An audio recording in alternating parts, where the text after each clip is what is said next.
Hare Krishna Matajis and prabhujis దండోత్పన్నం.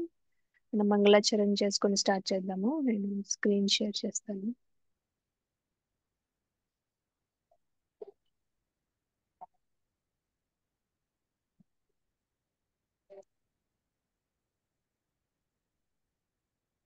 ఓం అజ్ఞానతిమిరాంధస్య జ్ఞానాంజనశలాకయ చక్షురున్మీలితం येन తస్మై శ్రీగురవే నమః. శ్రీచైతన్యమనోభీష్టం స్థాపితం येन భూతలే స్వయం రూపः కదా మహ్యం దదాతి స్వపదాంతికం.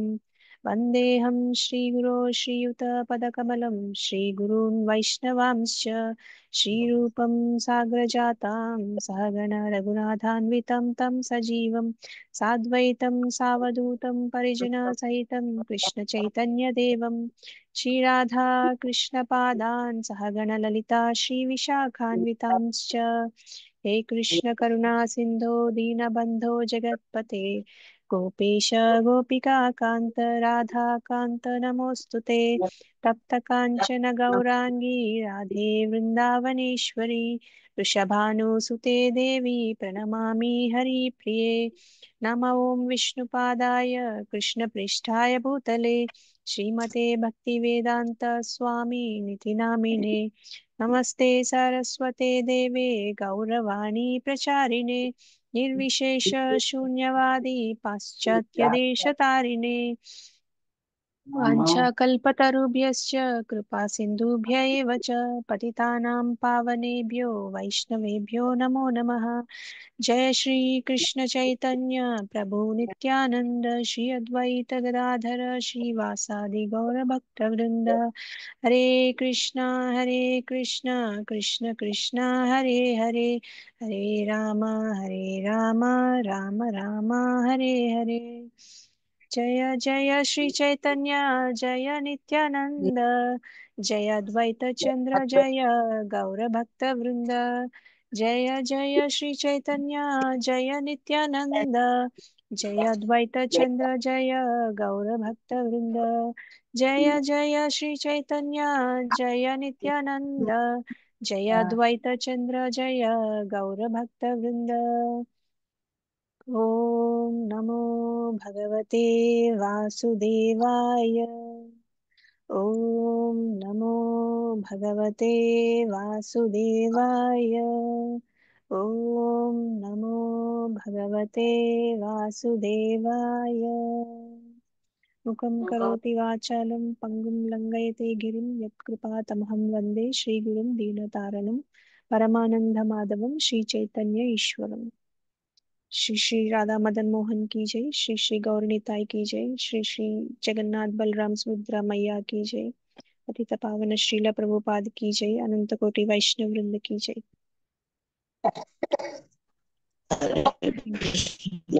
थैंक यू सो मच माताजी. थैंक यू बुजू. हरे कृष्ण माताजी दंडवत प्रणाम. तो సారీ మనం మాతాజీ ఏం మాతాజీ మాతాజీ హరే లేట్ అయిపోయింది ఈ రోజు అంటున్నా. బాగా జలుబు చేసింది. సారీ. పర్వాలేదు మాతాజీ. పర్వాలేదు हरे పర్వాలేదు कृष्ण మాతాజీ. माता जी నేను ఇంకా धन्यवाद प्रणाम प्रभु। హరే కృష్ణ ప్రభుజీ దండవత్ ప్రణాం. హరే కృష్ణ సో మనం మాతాజీ హరే ధన్యవాద కృష్ణ ప్రణామం. హరే కృష్ణ మాతాజీ. హరే కృష్ణ దండవత్ ప్రణాం. సో మనం సెకండ్ చాప్టర్ లో ఉన్నాం కదా. హరే కృష్ణ. అవును మాతాజీ. సెకండ్ చాప్టర్ లో మనం లాస్ట్ కి వచ్చేసాము. ఐ థింక్ 70, 71, 72 మిగిలినాయి అనుకుంటా. 3 శ్లోకాసే మిగిలినాయి. మనం ఈ రోజు కవర్ చేయడానికి ట్రై చేద్దాము. 3 శ్లోకాలు అండ్ మన స్థిత ప్రజ్ఞ గురించి కృష్ణ చెప్పిన విషయాలు ఒకసారి రీక్యాప్ చేసుకుందాం మనం ఈ రోజు. నేను స్క్రీన్ షేర్ చేస్తాను. 70th శ్లోక స్టార్ట్ చేద్దాం.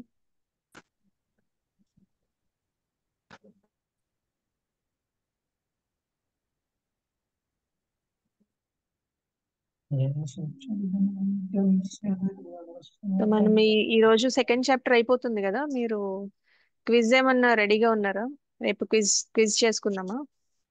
ఓకే మాతాజీ. అప్పుడే బాగా మాకు కూడా గుర్తుండిద్ది అలాగా. Thank you Mataji. క్విజ్ లో మనం ఆ శ్లోకాలన్నీ చక్కగా మళ్ళా గుర్తు చేసుకోవచ్చు. ఆ క్విజ్ లో ఒక్కొక్క క్వశ్చన్ ఆ సంబంధించిన శ్లోకాలు మనం గుర్తు చేసుకోవచ్చు. అయితే రేపు అందరు కొంచెం ప్రిపేర్ అయ్యారండి. రేపు మనం క్విజ్ చేసుకుందాం. స్క్రీన్ కనిపిస్తుంది కదా? ఓకే మాతాజీ కనిపిస్తుంది. ఓకే, మనం 70th శ్లోక రిసైట్ చేసుకొని మనం దాని గురించి డిస్కస్ చేసుకుందాము.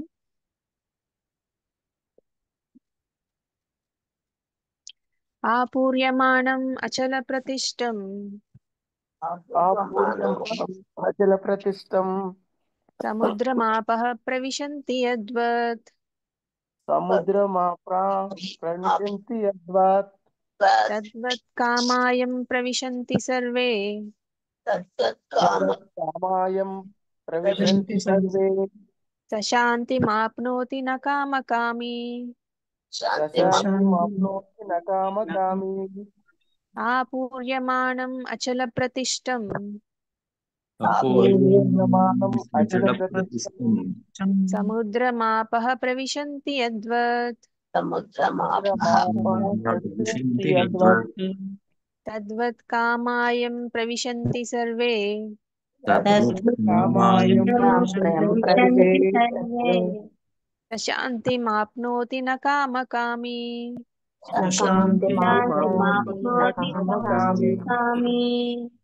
ఎవరైనా శ్లోక రిసైట్ చేయాలంటే హ్యాండ్ రైజ్ చేయండి. శ్లోక రిసైట్ చేశాక ఒకళ్ళు అనువాదం చదవండి, ఒకళ్ళు భాష్యం చదవండి. శిరీష మాతాజీ శ్లోక రిసైట్ చేయండి. హరే కృష్ణ మాతాజీ.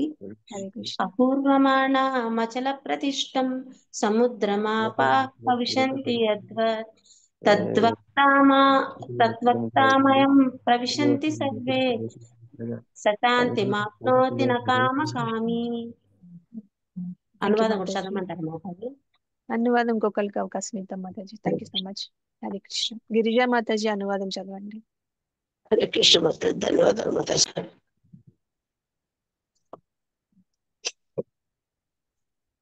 ఓం నమో భగవతే వాసుదేవాయ. Translation పర్పట్ by Srila Prabhupada. సదా పూరింపబడుచున్నను నిశ్చలంగా నుండు సముద్రం నందు నదులు ప్రవేశించు రీతి తన యందు కోరికలు నిరంతరము ప్రవేశించుచున్నను. ఆ ప్రవాహంలో కలత నొందని వాడే శాంతిని పొందగలడు. కోరికలను తీర్చుకొని యత్నించేవాడు అట్టి శాంతిని పొందజాలడు. హరే కృష్ణ మాతాజీ. దండవత్తులు మాతాజీ. థ్యాంక్ యూ మాతాజీ. హరే కృష్ణ. వెంకటేశం ప్రభు భాష్యం చదవండి. హరే కృష్ణ మాతాజీ. దండవత్ప్రణామం. హరే కృష్ణ. దండవత్ప్రణామం. విశాలమైన సముద్రము. ఎవరు చదువుతున్నారు మాతాజీ? వెంకటేశం ప్రభు మీరు చదవండి. మీరు హ్యాండ్ హరే రైజ్ కృష్ణ చేశారు కదా. మాతాజీ. హరే కృష్ణ. విస్తారమైన సముద్రము ఎల్లప్పుడూ జలముచే పూరింపబడుచునే ఉండును. ముఖ్యముగా వర్షాకాలము అది మరింత అధికముగా నీటిచే పూరింపబడుచుండును. అయినను సముద్రము ఒకే మాదిరిగా స్థిరముగా నిలిచి ఉండును. అది కలత నొందకపోవుటయే కాకుండా కనీసము చెలి ఎలి కట్టనైనను ఎన్నడూ అతిక్రమించదు. కృష్ణ చైతన్యవంతుడైన మానవుని విషయమున కూడా ఇది సత్యమై ఉన్నది. మానవుడు భౌతిక దేహమును ధరించి ఉన్నంత కాలము ఆ దేహమునకు సంబంధించిన ఇంద్రియ తృప్తి వాంఛలు కొనసాగుతుండను. కాని భక్తుడు సంతృప్తి చెంది ఉండుట చేత అట్టి కోరికలచే కలత నొందడు. భగవానుడు కృష్ణ చైతన్యవంతుని అవసరములను నెరవేర్చుచుండుట చేత అతడు దేనిని వాంఛింపడు. కనుకనే అతడు సముద్రము వలె సదా తనయందే పరిపూర్ణుడై నిశ్చలముగా యుండును. సముద్రమునందు ప్రవహించు నదీ జలముల వలె తన యందు వాంఛలు ప్రవేశించినను అతడు తన కార్యకలాపముల యందు స్థిరుడై ఉండుట చేత ఇంద్రియ తృప్తి వాంఛలచే ఏమాత్రమూ కలతనందడు. భౌతికమైన ఇంద్రియ తృప్తి వాంఛలు కలుగుతున్నప్పటికీ వాటన్నింటి పట్ల అనాసక్తుడై యుండడి కృష్ణ చైతన్యవంతుడికి ఇదే నిదర్శనము. భక్తుడు భగవానుని ప్రేమయుక్త సేవయందు సంతృప్తి నొందుచుండుట చేత సముద్రము వలె స్థిరుడై ఉన్నందున ఆ భక్తుడు సంపూర్ణ శాంతిని అనుభవించును.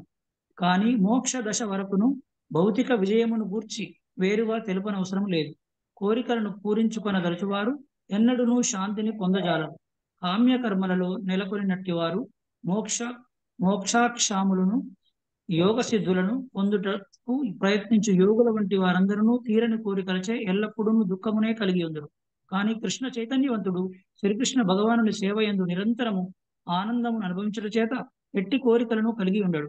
వాస్తవమునకు అతడు భౌతిక బంధములని పిలువబడు బంధముల నుండి కూడా విముక్తిని వాంఛింపడు. ఎట్టి భౌతిక వాంఛలు లేనందునే కృష్ణ భక్తుడు సదా పూర్ణ శాంతిని కలిగి ఉండడు. హరే కృష్ణ మాతాజీ. థ్యాంక్ యూ ప్రభు. హరి కృష్ణ. అయితే కృష్ణ ఏం చెప్తున్నారో చూద్దాం మనం.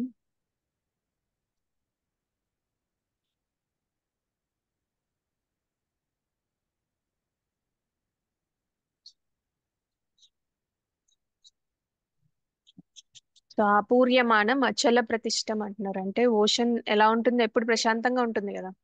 సముద్రమాపహ ప్రవిశంతి యద్వత్. అంటే మనకి చిన్న చిన్న నదులు ప్రవాహాలు వచ్చి సముద్రంలో కలుస్తాయి కదా. సముద్రం కానీ ప్రశాంతంగా ఉంటుందని చెప్తున్నారు అనమాట. ఈ సముద్రం ఎగ్జాంపుల్ ఇచ్చి మనకి ఎక్స్ప్లెయిన్ చేయడానికి ట్రై చేస్తున్నారు కృష్ణ.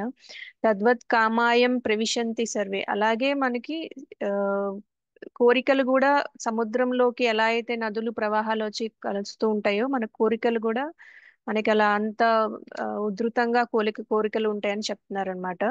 అయినా సరే స్థిత ప్రజ్ఞ అనే వ్యక్తి ఎలా ఉంటాడంటే చాలా పీస్ఫుల్ గా ఉంటాడు అనమాట. ప్రశాంతంగా ఉంటాడు. ఎలా అయితే సముద్రంలోకి నదులు వచ్చి కలిసినా కూడా సముద్రం పొంగిపోదు కదా. సముద్రం అలానే ఉంటుంది, నిశ్చలంగా చక్కగా ప్రశాంతంగా ఉంటుంది.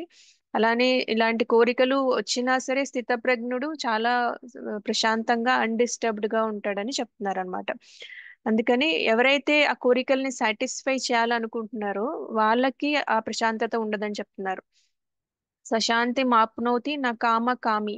అలా కోరికల్ని సాటిస్ఫై చేయాలనుకునే వాళ్ళకి ఆ ప్రశాంతత ఉండదు, కానీ స్థితప్రజ్ఞుడికి ఆ ప్రశాంతత ఉంటుందని చెప్తున్నారు అనమాట. అంటే ఫలాపేక్ష లేకుండా పనిచేసే వాళ్ళు, మోక్షం కోరుకునే వాళ్ళు, ఇంకా మాయాశక్తులు అలాంటి కావాలని కోరుకునే వాళ్ళు, వారందరికీ ఆనందం ఉండదని చెప్తున్నారు అనమాట. ఎందుకంటే వాళ్ళ అందరి కోరికలు ఎన్ని కోరికలు వస్తే అన్ని కోరికలు తీరవు కదా అందరికి.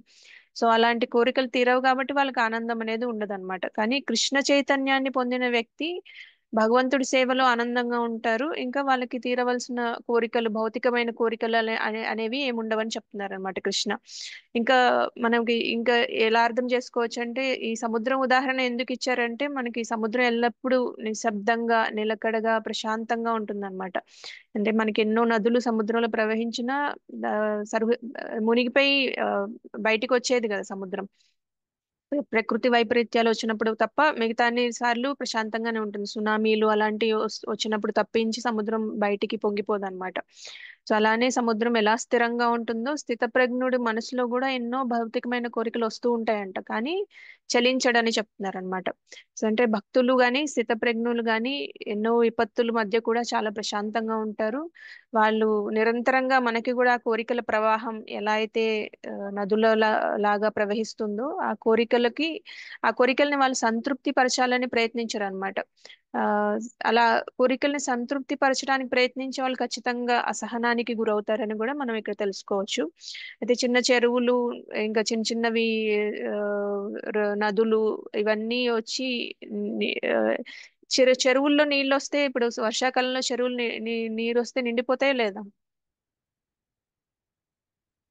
సముద్రం లాగా నిలకడగా ఉంటాయా? నిండిపోతాయి కదా. సముద్రం లాగా నిలకడగా ఉండవు అనమాట.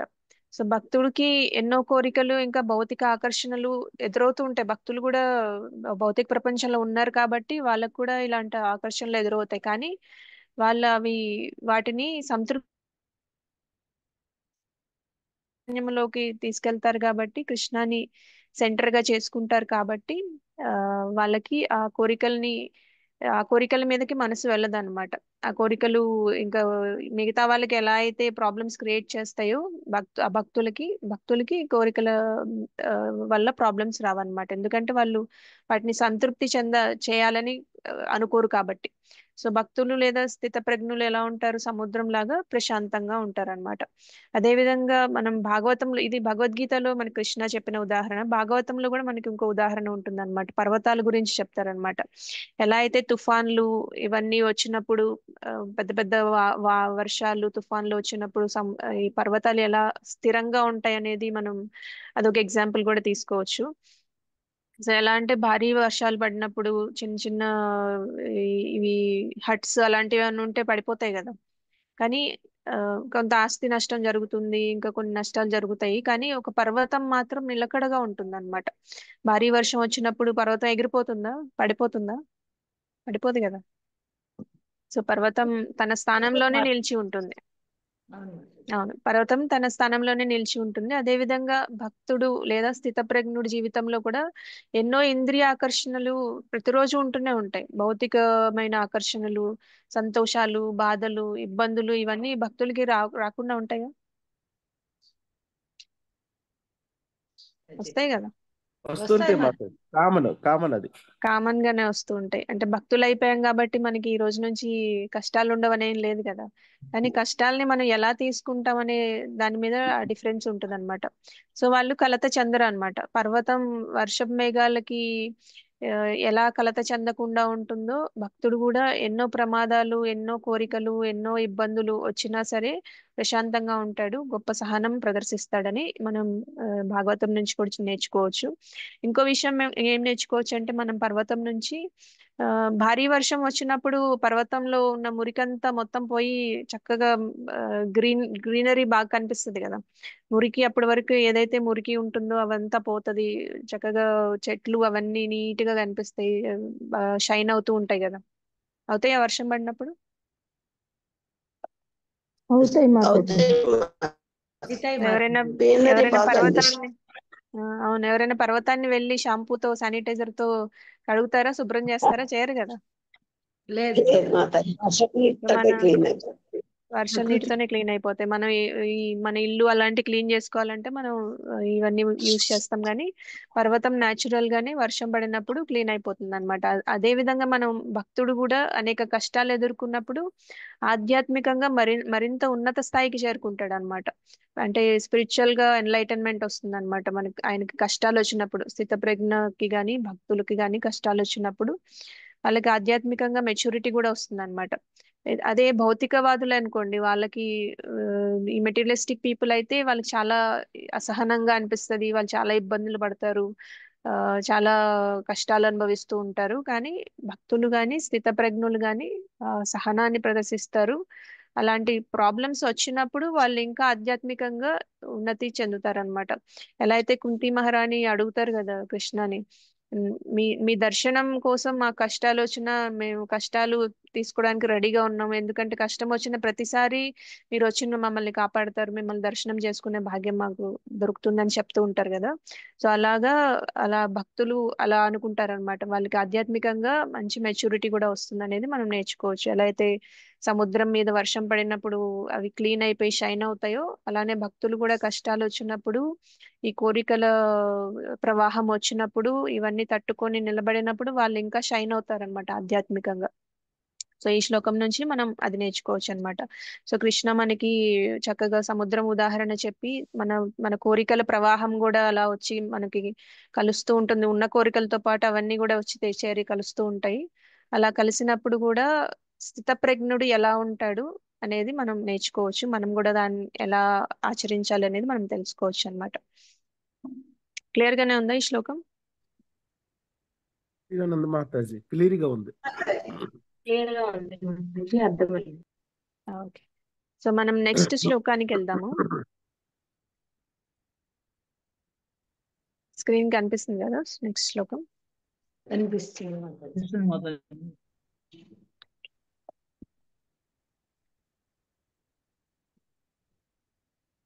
విహాయ కామాన్యః సర్వాన్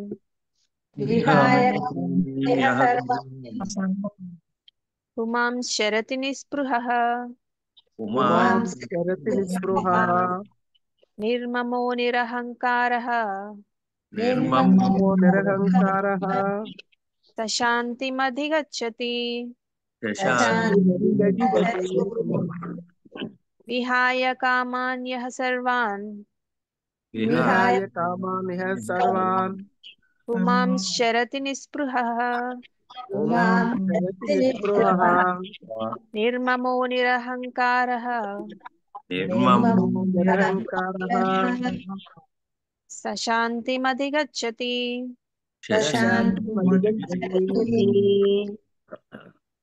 ఎవరైనా అనువాదం భాష్యం చదవాలంటే హ్యాండ్ రైస్ చేయండి. కళ్యాణి మాతాజీ మీరు శ్లోకం రిసైట్ చేయండి. శ్లోకం మాతాజీ. విహాయ కామాన్యః సర్వాన్ పుమాచరతి నిస్పృహ నిర్మమో నిరహంకారః స శాంతిమది గచ్చతి. థ్యాంక్ యూ మాతాజీ. Hare Krishna and Thakur. Thank you మాతాజీ. హరే కృష్ణ. ఈశ్వరరావు ప్రభు మీరు అనువాదం చదవండి. హరే కృష్ణ మాతాజీ. హరే కృష్ణ. ఇంద్రియ భోగానుభవ కోరికలన్నింటినీ త్యజించి నిష్కామునిగా జీవించువాడును ఇంద్రియ మమకారము మరియు అహంకారములను విడిచిపెట్టిన వాడు మాత్రమే నిజమైన శాంతిని పొందగలుగును. హరే కృష్ణ మాతాజీ. థ్యాంక్ యూ ప్రభు. హరే కృష్ణ. పావని మాతాజీ మీరు భాష్యం చదవండి. హరే కృష్ణ మాతాజీ. నిష్కాముడు అనగా ఇంద్రియ సుఖము కొరకై దేనిని వాంఛింపకుండుట అని అర్థము. అనగా కృష్ణ చైతన్యనందు నిమగ్నమై ఉండవలెనని వాంఛించుటయే నిజమైన నిష్కామత్వము. దేహాత్మ బుద్ధి లేనివాడు ప్రపంచమునందు దేనిపైనను ఆధిపత్యమును కలిగి ఉండక శ్రీకృష్ణుని దానునిగా జీవుని యథార్థ స్థితిని అవగతము చేసుకొనుటయే శ్రీకృష్ణ చైతన్యమునందలి పరిపూర్ణ స్థితి. అట్టి పరిపూర్ణ స్థితి యందు నెలకొనినవాడు శ్రీకృష్ణుడై సకలమునకు అధిపతి అయినందున సమస్తమును అతని సంతృప్తి కొరకే వినియోగించవలెనని ఎరిగి ఉండును. అర్జునుడు మొదట తన ఇంద్రియ తృప్తికై యుద్ధమును చేయుటకు నిరాకరించింది. అతడు పూర్తి కృష్ణ చైతన్యవంతుడు అయినంతనే యుద్ధము చేయుమని శ్రీకృష్ణుడు కోరుటచే యుద్ధమున పోరాడెను. ఎందుకనగా అర్జునకు యుద్ధము చేయవలెనన్నది కోరిక లేకున్నను శ్రీకృష్ణుని కొరకై అతడు తన శక్త్యానుసారము యుద్ధము చేశాను. కృత్రిమముగా కోరికలను నశింపజేయుట కంటే శ్రీకృష్ణుని సంతృప్తి కోరుకొనుటయే నిజమైన నిష్కామత్వము. జీవుడెన్నడూను వాంఛారహితుడు కాజాలడు, కానీ అతడు తన కోరికల విధానమును మార్చుకొనవలెను. భౌతిక వాంఛారహితుడైన వ్యక్తి సర్వము శ్రీకృష్ణునికే చెందినదని ఎరిగి ఎండుట చేత ఈశావాస్యమిదం సర్వం దేనియందును వ్యర్థముగా యజమానిత్వమును కలిగి ఉండడు. ఆధ్యాత్మికముగా శ్రీకృష్ణుని నిత్యాంశమైన జీవుడు తన నిజస్థితి కారణముగా ఎన్నడూను శ్రీకృష్ణునితో సమానుడు గాని అధికుడు గాని కాజాలడనేది ఆత్మానుభూతి పైననే ఈ ఆధ్యాత్మిక జ్ఞానము ఆధారపడి ఉన్నది. ఇట్టి కృష్ణ చైతన్య అవగాహనయే పరిపూర్ణ శాంతికి మూల సిద్ధాంతము. హరే కృష్ణ మాత. థ్యాంక్ యూ మాతాజీ. హరే కృష్ణ.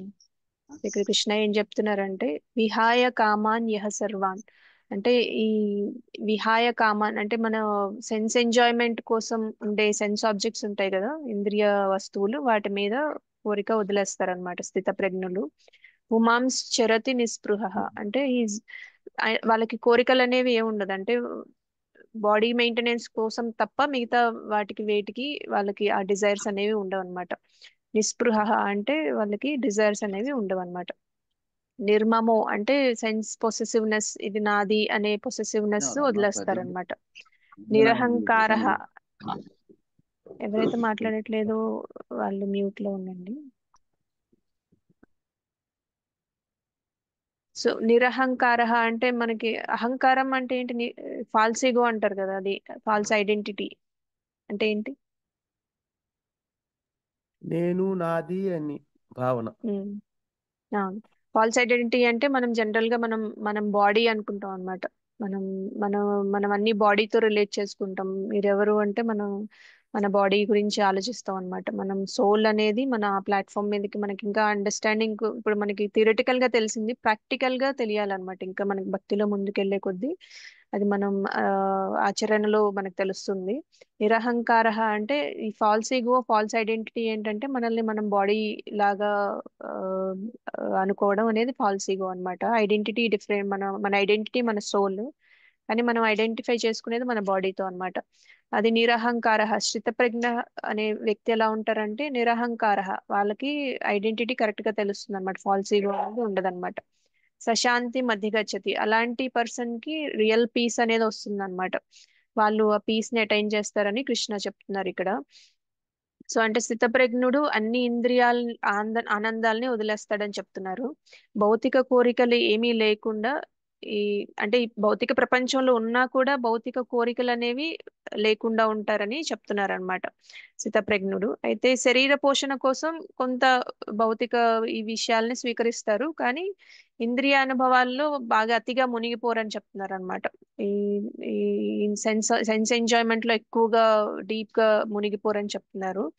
సో ఇంకా మైండ్ లో వాళ్ళకి నాది అనే భావన ఉండదన్నమాట. నిర్మమ అనే నా అనేది ఏది ఉండదు, అంతా కృష్ణ కోసమే చేస్తారనమాట వాళ్ళు సర్వీస్ చేసినా కూడా. ఈ భౌతిక ప్రపంచంలో ఏది మనది కాదు, అవునా? శరీరం కూడా మనది కాదు కదా. ఈ బాడీలో మనం ఎన్ని రోజులు ఉంటాం? 60, 70, 80, 90, లేదంటే 100 సంవత్సరాలు. ఇంకా కొంతమంది మహా అయితే ఆ, ఇంకొక 2, 3 ఏళ్ళు, 10 ఏళ్ళు, చాలా రేర్ గా కొంతమంది బతుకుతూ ఉంటారు. మరణం తర్వాత ఏది మనది కాదు కదా. ఆస్తి గాని, పేరు గాని, ప్రఖ్యాత గాని, మన పిల్లలు, మన బంధువులు, వీళ్ళందరూ కూడా మనతో వస్తారా? రారు కదా.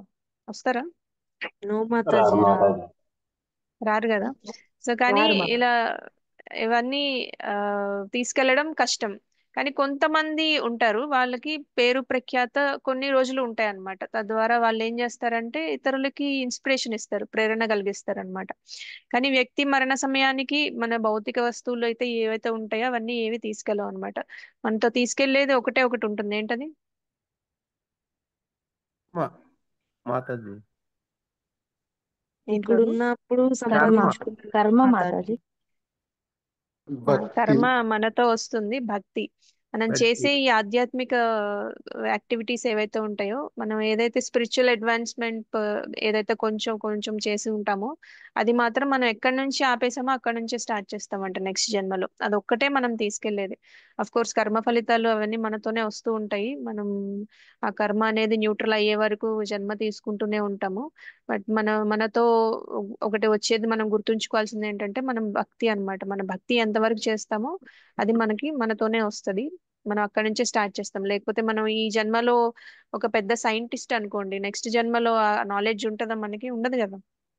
నో మాతాజీ ఉండదు ఉండదు. మాతాజీ. సో మనం నెక్స్ట్ జన్మలో సైంటిస్ట్ అవ్వాలని గ్యారంటీ ఏం లేదు అనమాట. లేదంటే ఇప్పుడు 10th క్లాస్ వరకు చదివాము, నెక్స్ట్ జన్మలో ఇంకా ఇంటర్మీడియట్ లేదంటే 11th 12th చదవాలంటే అవుతుందా? అవ్వదు కదా. నో మాతాజీ. మళ్ళా అవదు మళ్ళా అవదు. ఏబిసిడి నుంచి నేర్చుకోవాల్సిందే. సో అలా ఎన్నిసార్లు నేర్చుకున్నామో ఎన్నిసార్లు పుట్టామో మనకు తెలియదు. కానీ మనతో వచ్చేది మాత్రం ఇప్పుడు చాలా మంది భక్తుల్ని చూస్తూ ఉంటారు. కొంతమంది ఫాస్ట్ గా ప్రోగ్రెస్ అయిపోతూ ఉంటారు. ఒక 1 year లోనే వాళ్ళు ప్రీచింగ్ చేసే కేపబిలిటీకి వస్తారు. 2 years లో వస్తారు. కొంతమంది అలా, కొంతమందికి టైం పడుతుంది. అది కూడా మనకి పోయిన జన్మలో కొంచెం స్టార్ట్ చేసి ఉంటే మనకి ప్రోగ్రెస్ చాలా ఫాస్ట్ గా ఉంటుంది అనమాట. అది ఆల్రెడీ వాళ్ళు చేశారు కాబట్టి. సో మనం గుర్తుంచుకోవాల్సింది ఏంటంటే మనకి భౌతిక విషయాలు కానీ, భౌతిక వస్తువులు కానీ, భౌతికమైన రిలేషన్షిప్స్ కానీ, బంధుత్వాలు కానీ ఏవి మనతో రావు అనమాట. మనం మరణానంతరం మనకు వచ్చేది ఒకటే ఒకటి, భక్తి అనేది మనం గుర్తుంచుకోవాలని మనకి కృష్ణ చెప్తున్నారనమాట. సో ఇలాంటి స్థితప్రజ్ఞుడికి ఆయన గమ్యం ఏంటి, వాళ్ళ డెస్టినేషన్ ఏంటి అనేది నెక్స్ట్ శ్లోకాల్లో చెప్తారు కృష్ణ. సో మనం నెక్స్ట్ శ్లోక చూద్దాం. ఈ శ్లోకం క్లియర్ గానే ఉందా? ఉంది మాతాజీ. ఓకే. సో మనం 72 శ్లోకాలు కృష్ణ ఏం చెప్తున్నారు, ఇలాంటి పరిస్థితి ఇలాంటి స్థితిలో ఉన్న స్థితప్రజ్ఞుడికి ఆయన గమ్యం ఏంటి, ఆయన ఎక్కడికి రీచ్ అవుతారు అనేది చెప్తారు. మనం అది చూద్దాం.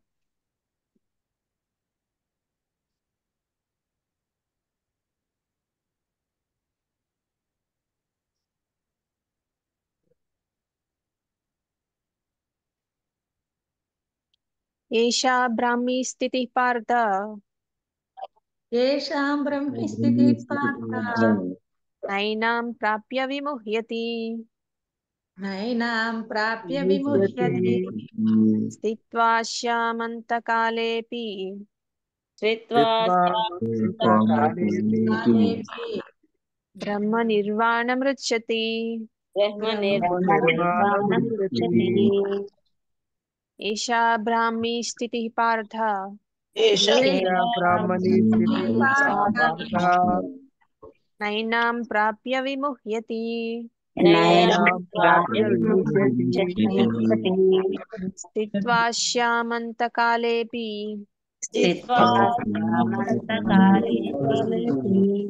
బ్రహ్మ నిర్వాణమృచ్చతి. బ్రహ్మ నిర్వాణమృచ్చతి. భువనేశ్వరి మాతాజీ మీరు హ్యాండ్ రైజ్ చేశారు కదా. హరిబోల్ మాతాజీ.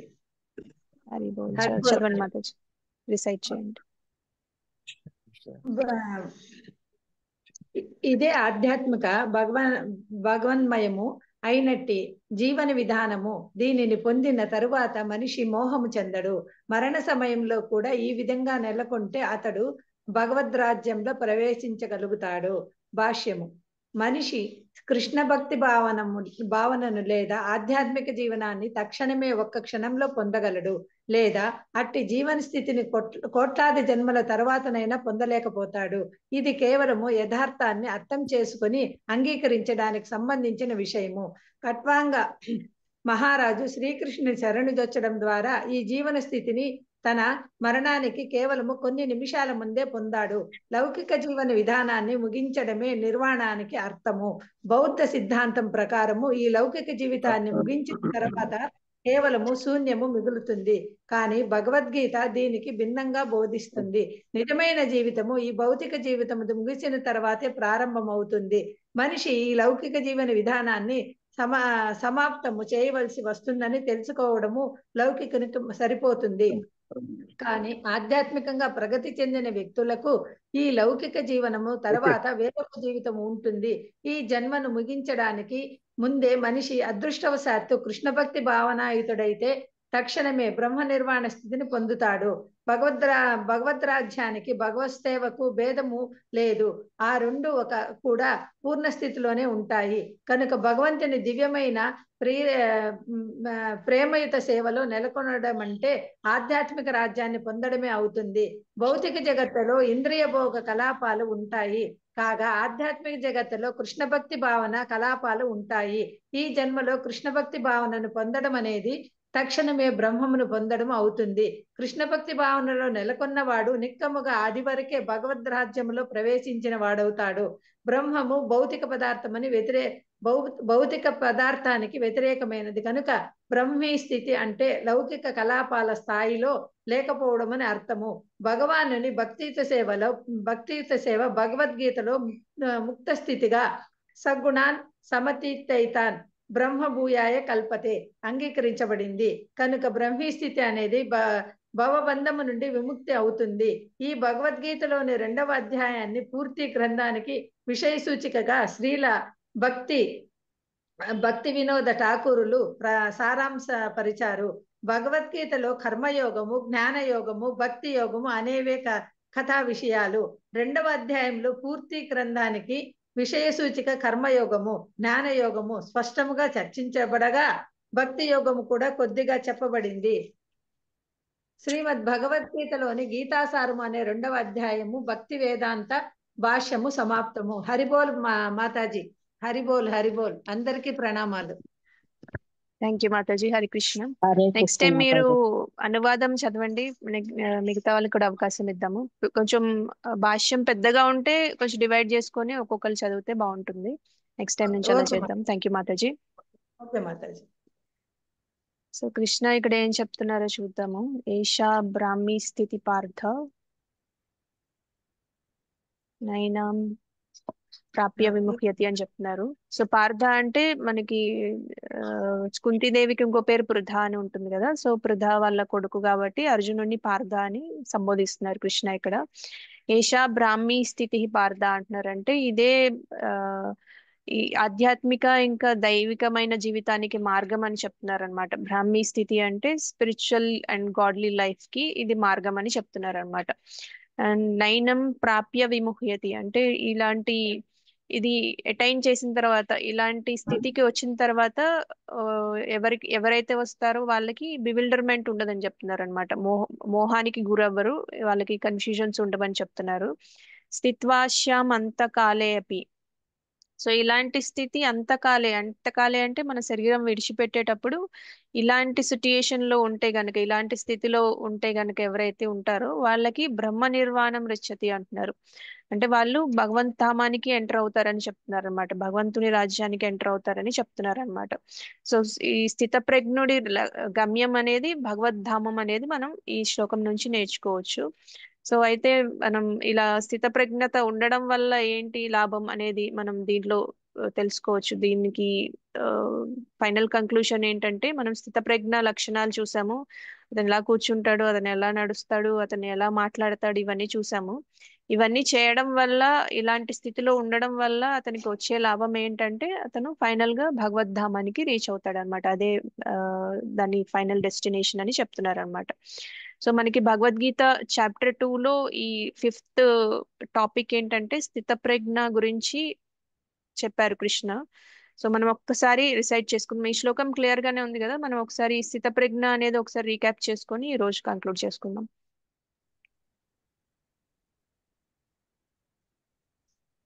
క్లియర్ గానే ఉందా అందరికి? ఉంది మాతాజీ. నేను ఒక పీపీటీ షేర్ చేస్తాను మీకు, దాంట్లో మనం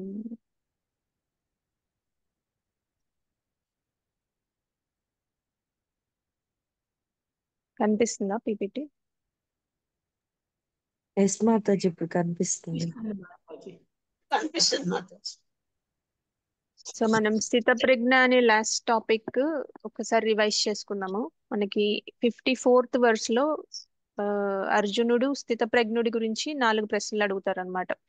ఆ 4 క్వశ్చన్స్ అడుగుతారు. ఆ 4 క్వశ్చన్స్ ఏంటంటే స్థితప్రజ్ఞుని లక్షణాలు ఏంటి, ఆయన ఎలా మాట్లాడతాడు, ఆయన ఎలా కూర్చుంటాడు, ఆయన ఎలా నడుస్తాడు. అంటే నడవడం, కూర్చోవడం, మాట్లాడటం అంటే అలా లిటరల్ గా కాదు. ఆయన ద్వంద్వాల్ని ఎలా ఎదుర్కొంటాడు. మాట్లాడటం అంటే ఆయన ద్వంద్వాలు వచ్చినప్పుడు, అంటే సుఖాలు వచ్చినప్పుడు, దుఃఖాలు వచ్చినప్పుడు ఆయన ఎలా ఎదుర్కొంటాడు వాటిని అనేది చెప్తారు. అంటే ఆయన ఎలా ఎదుర్కొంటాడంటే ఆయన కలత చెందకుండా, భౌతిక వస్తువులపై ఆసక్తి లేకుండా ఉంటాడు అని మనం నేర్చుకున్నాము. ఇంకా 58th నుంచి 59th శ్లోక వరకు ఇంద్రియ నియంత్రణ, అంటే ఆయన ఎలా కూర్చుంటాడంటే ఆయన ఇంద్రియాలని ఎలా నియంత్రించుకుంటాడు. ఎలా నియంత్రించుకుంటాడని మన కృష్ణ చెప్పారు. టార్టాయిస్ లాగా ఇంద్రియాలని ఉపసంహరించుకుంటాడు. ఏమన్నా అడ్డంకులు వచ్చినప్పుడు ఎలా అయితే టార్టాయిస్ చేతులు, కాళ్ళు, తల మొత్తం లోపలికి తీసేసుకుంటుందో, అలానే ఇంద్రియ నిగ్రహణ, ఇంద్రియ వస్తువుల మీద ఆయనకు ఉన్న వాంఛను ఉపసంహరించుకుంటాడని చెప్తున్నారు అనమాట. ఎందుకంటే అతనికి ఉన్నత రుచి అనేది, కృష్ణ చైతన్యం అనే ఉన్నత రుచి ఆల్రెడీ అనుభవిస్తున్నాడు కాబట్టి ఇవన్నీ అంత పెద్ద ఎక్కువ అట్రాక్టివ్ గా ఉండవు అనమాట స్థితప్రజ్ఞుడికి. ఇంకా 60 నుంచి 61 వరకు ఇంద్రియాలు ఎంత నియంత్రించుకున్నా సరే, మనం ఎంత కంట్రోల్ చేసుకున్నా సరే, ఈ ఈ సెన్సెస్ ఇంకా చాలా స్ట్రాంగ్ ఉంటాయని చెప్పారు. దానికి ఎగ్జాంపుల్ మనకి విశ్వామిత్ర స్టోరీ, గజామిలా స్టోరీ ఇవన్నీ మనం చూసాం కదా. ఇంద్రియ నియంత్రణ డైరెక్ట్ గా మనం చేయడం వల్ల కొంతవరకు చేయగలమే. ఎక్కడో ఒక దగ్గర గొప్ప గొప్ప సేజెస్ లైక్ విశ్వామిత్ర లాంటి వాళ్ళే పడిపోయారని చెప్తారు. సో అది కృష్ణ చైతన్యం, కృష్ణ భక్తి ద్వారా సాధ్యమవుతుందని కూడా మనకి చెప్తారన్నమాట 61 లో. సో 62 నుంచి 63 వరకు ఈ నియంత్రణ లేని మనస్సు వల్ల 8 రకాల పతన స్థితులు ఏర్పడతాయని మనం తెలుసుకుందాం కదా. సో ఆ 8 రకాలు ఏంటనేది మనం చూద్దాం ఒకసారి మళ్ళా. సో 64 నుంచి 72 వరకు ఏం చెప్పారంటే ఇంద్రియాలలో ఆ, ఎలా ఈ వాకింగ్ ఎలా చేస్తారు స్థితప్రజ్ఞ అనేది చెప్తారు. అంటే మనస్సుని నియంత్రించుకొని ఇంద్రియాలతో నడవడం ద్వారా ఆయనకి అలా కంట్రోల్ చేయడం వల్ల కృష్ణ ప్రసాదం అటైన్ చేస్తాడని చెప్తారు.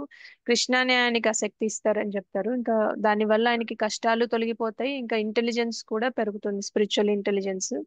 ఇంకా కృష్ణునితో అనుసంధానం లేకుండా శాంతి లభించదు అని కూడా మనకి తెలుసుకుంటాం అన్నమాట, కృష్ణన్ సెంటర్ లో పెట్టుకోకుండా. 67 నుంచి 69th వరకు ఏం చెప్తారంటే ఈ ఇంద్రియాలు జనరల్ గా సులభంగా మన ఇంటెలిజెన్స్ ని చెరిపేస్తాయి అని చెప్తారు. అందుకనే మనం కృష్ణుడి మీద మనస్సు కేంద్రీకరించడం ద్వారా మనం దీన్ని సాధించవచ్చు అని చెప్తారు. మనం ఇంకోటి ఇంకా పగలు మరియు రాత్రి ఎగ్జాంపుల్ ఒకటి చెప్తారు కదా కృష్ణ, యానిషా సర్వభూతానం ఆ శ్లోకంలో. సో ఆ ఎగ్జాంపుల్ చెప్తారు. ఇంకా 70 నుంచి 71 వరకు స్థితప్రజ్ఞుడు కోరికల వల్ల కలత చెందడం అని చెప్తారు. ఎందుకంటే అతనికి భౌతిక విషయాల మీద ఆసక్తి ఉండదు. ఇంకా ఆయనకి ఫాల్స్ ఈగో ఉండదు అనమాట. నిర్మమో నిరహంకార అని చెప్పారు కదా, అహంకారం అనేది ఉండదు. అహంకారం, ఫాల్స్ ఈగో అంటే ఏంటంటే మన ఐడెంటిటీ అన్నమాట. మనం బాడీతో ఐడెంటిఫై చేసుకోవడం వల్ల మనం ఎక్కువ ప్రాబ్లమ్స్ లోకి వెళ్ళిపోతూ ఉంటాము. ఆయన ఎందుకు ప్రాబ్లమ్స్ లోకి వెళ్ళారంటే ఆయనకి ఆ అండర్స్టాండింగ్ ఉంది, మనం బాడీ కాదు సోల్ అనే అండర్స్టాండింగ్ ఉంది కాబట్టి. సో దాని రిజల్ట్ ఏంటంటే he will attain peace and శాంతిని పొందడంతో పాటు ఆయన భగవద్ధామానికి చేరుకుంటాడు అనమాట స్థితప్రజ్ఞ. సో దీన్ని మనం ఇందాక చూసాం కదా, మనం 8 స్టేజెస్ ఆఫ్ ఫాల్ డౌన్ ఎలా అవుతుంది అనేది మనం ఈ శ్లోకంలో అనుకున్నాం కదా. 8 రకాలుగా ఎలా పతనం చెందుతారు అనేది మనకి ఈ శ్లోకాస్ లో చెప్తారు కదా.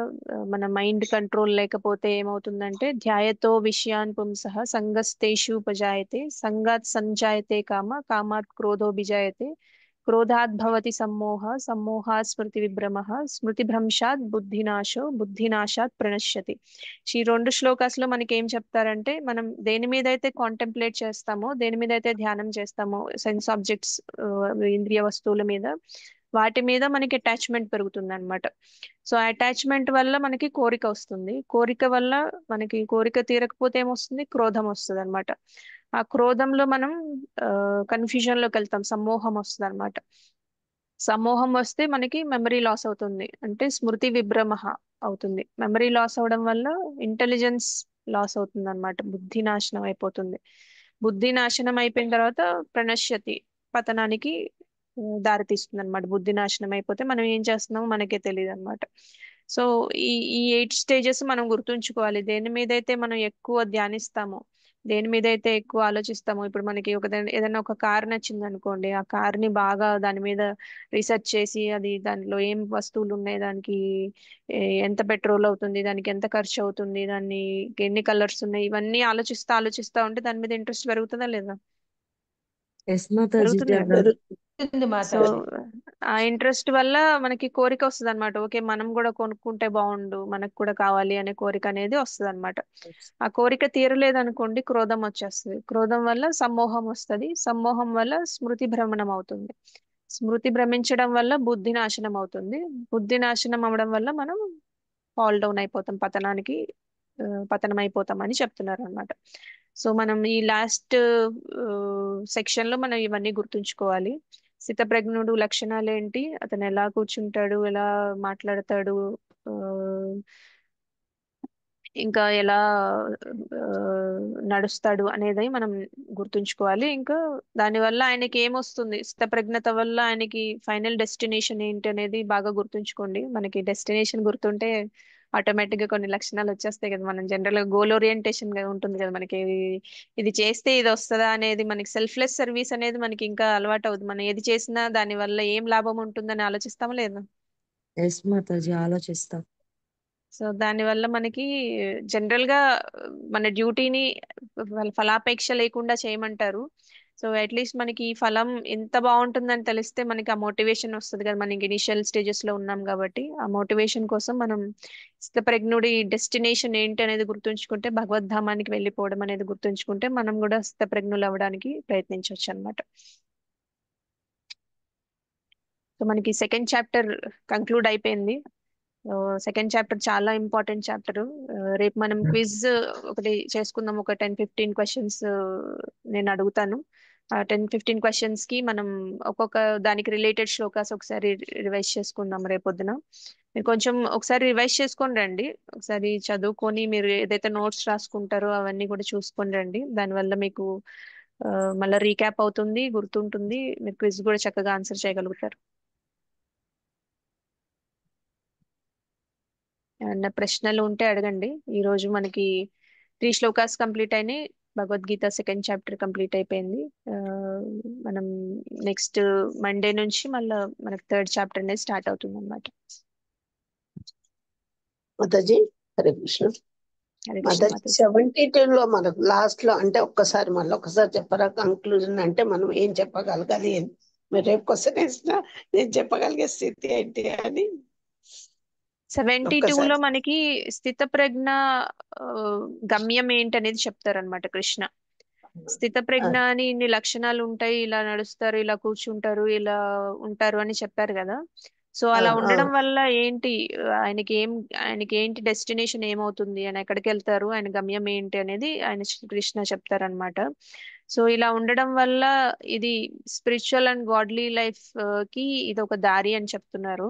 అంటే ఆధ్యాత్మికంగా ఇంకా భగవద్ దైవిక జీవితానికి మార్గం ఇదని చెప్తున్నారు. స్థితప్రజ్ఞుడు లాగా ఉండడం అనేది ఒక మార్గం అని చెప్తున్నారు. ఇంకా అది అటైన్ చేయడం వల్ల, అలాంటి స్థితిలోకి రావడం వల్ల మోహం అనేది ఉండదు, బివిల్డర్మెంట్ ఉండదు అని చెప్తున్నారు. ఇంకా ఇలాంటి స్థితి మనం చనిపోయేటప్పుడు కూడా ఇలాంటి స్థితిలో ఉన్న వాళ్ళకి ఏమవుతుందంటే బ్రహ్మ నిర్వాణ మృచ్చతి అని చెప్తున్నారు, అంటే భగవద్ధామానికి చేరుకుంటారని చెప్తున్నారు అన్నమాట.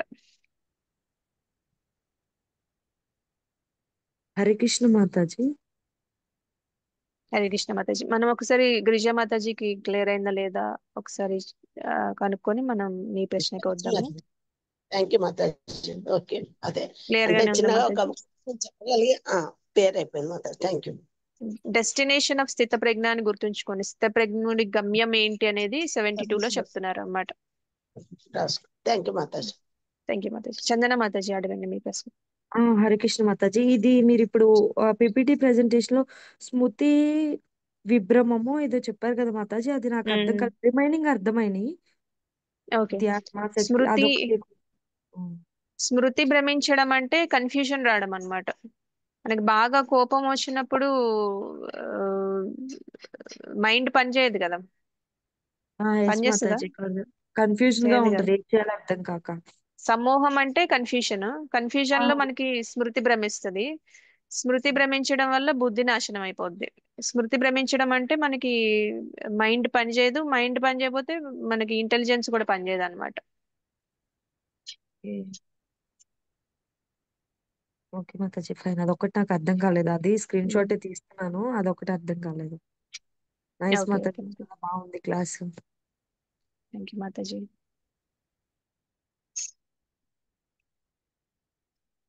ఇంకెవరికైనా ప్రశ్నలు ఉన్నాయా?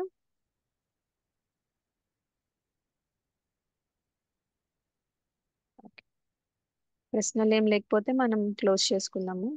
పంచకల్పతరుభ్యశ్చ కృపా సింధుభ్యశ్చ పతితానాం పావనేభ్యో వైష్ణవేభ్యో నమో నమః. శ్రీమద్ భగవద్గీత की जय, श्रील प्रभुपाद की जय, अंतकोटि वैष्णव वृंद की जय.